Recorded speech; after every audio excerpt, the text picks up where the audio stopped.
So yun guys, ano, right now Bisaya pa tayo. So mamaya magbibigay tayo ng konting review dito sa motor na to. So kung ano yung advantage at disadvantage nya. Yun, after nun bibigay din natin yung top speed niya. So magpapagas muna ako guys, kasi konti na lang yung gas ko. So from here to Balabagan so yun, ito yung bet ko.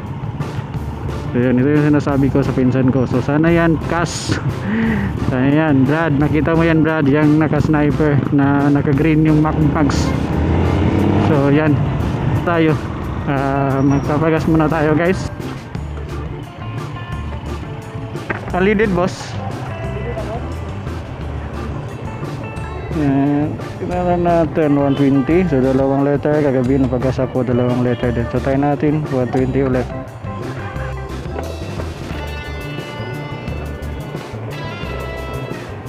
Kasya pa ba?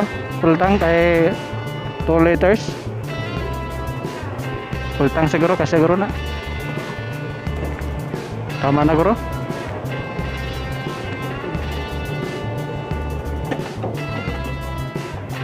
So yun, 2 liters lang.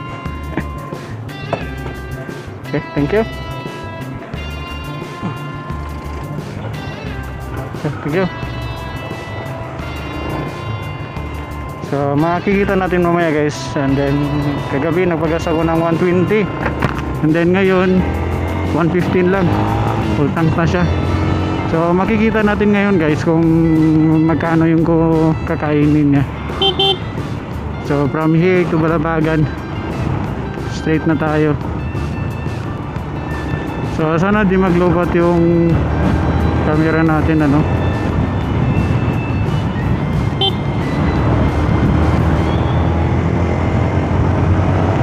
So mamaya tingnan natin yung top speed niya, kung magkano yung top niya. So far guys, malakas yung hatak niya. So nanibago ako, no. So kaya pala yung sinasabi ng iba na malakas talaga yung sniper, kasi yung hatak niya kakaiba. Kahit na malaki yung gulong, pero lakas niya pa rin humatak. Hindi kagaya nung marami akong nadala na 150cc, pero so far ito, dito ko na impress. Kasi ang lakas ng hatak niya. Then iwan ko lang sa gas consumption niya kung malakas ba.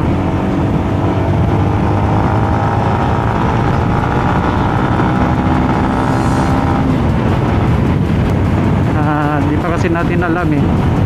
So mamaya makikita natin ito kung malakas ba yung gas consumption niya.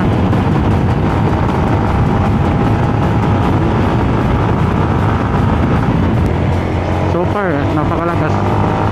Malakas yung hataw niya talaga. Kapag tinurula at tumutuda ka guys, kapag gusto mong humataw, so andyan ka agad yung power. So ito yung gusto ko sa mga ganito na motor. Kapag gusto mo ng power, so andyan ka agad. So isa ito na na-impress ako dito, ano. So impress ako dito. So ewan ko lang pagdating sa top kung ganun pa rin ba yung hataw niya.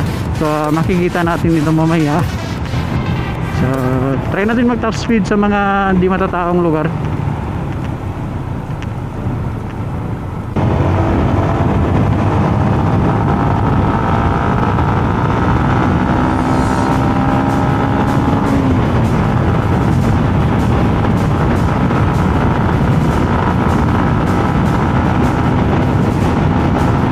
So yun, 103 pa lang.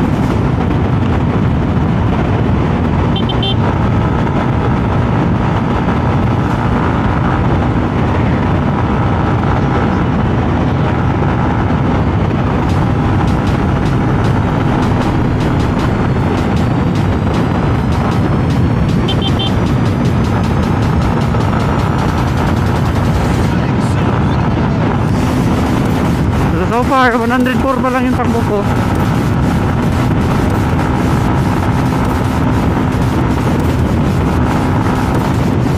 malaki pa naman yung clearance niya para pigain ko, pero nag-stick lang ako sa 103.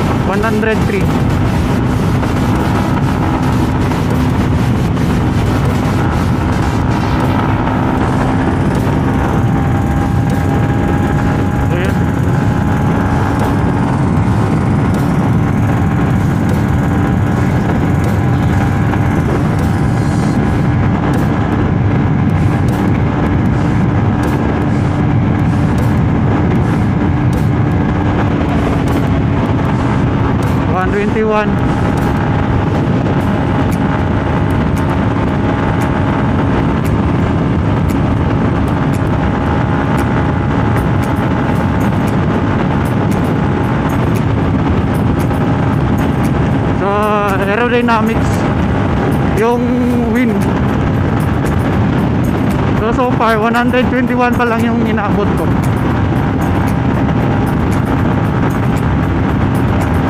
Kasi bago pa yung makina niya, so kailangan pa ng konti. So kailangan pa siya i-brake ng husto. So far yun 121. Then try natin sa next.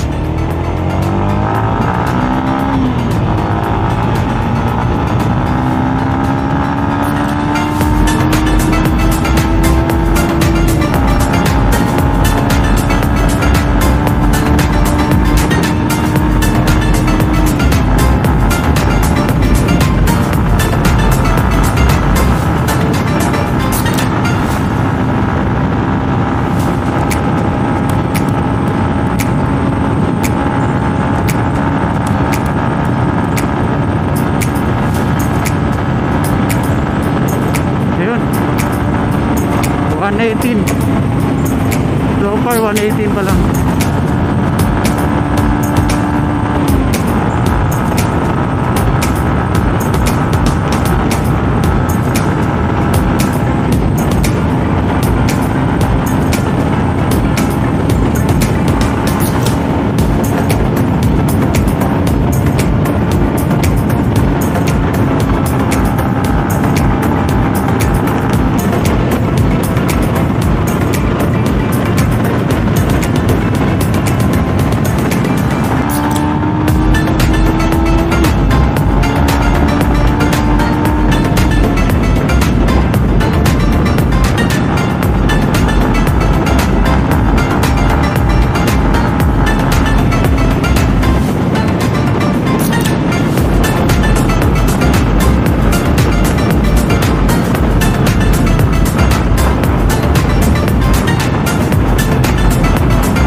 what's up guys? So ito yung sniper na nakuha ko. Actually hindi to pagmamayari to, pagmamayari ng pinsan ko. So Black Raven. So update ko pala dito guys, sa motor na to. So una, sa mga latest na model, so meron siyang hazard switch. So ito, naka-hazard na siya guys. Ayan, naka-hazard na siya. And then may time na siya sa digital na, naka-digital na din siya lahat. So yan, naka-digital at saka may pass. So yan, may pass na button na siya, unlike sa mga stock noon na sniper. Nandun yung top speed niya guys kanina, so far hindi ko lahat napiga kasi maraming sasakyan.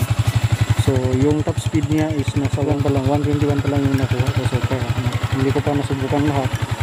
So ito siya guys, ito yung update ko sa sniper 150.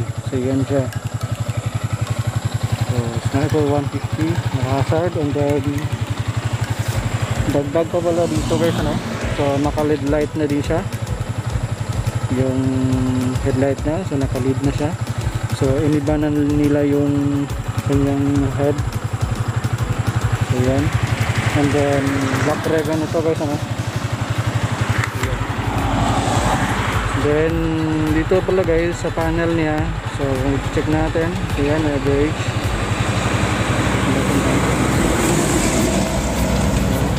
And then naka 104 na tayo na takbo. And the rest, horn, signal light, and then high beam at saka low beam, and then may kill switch na din siya. So yun guys, update ko na lang kayo dito sa next video na to. So update ko kayo mamaya para sa kanyang sa pang video. So yun, thank you lang.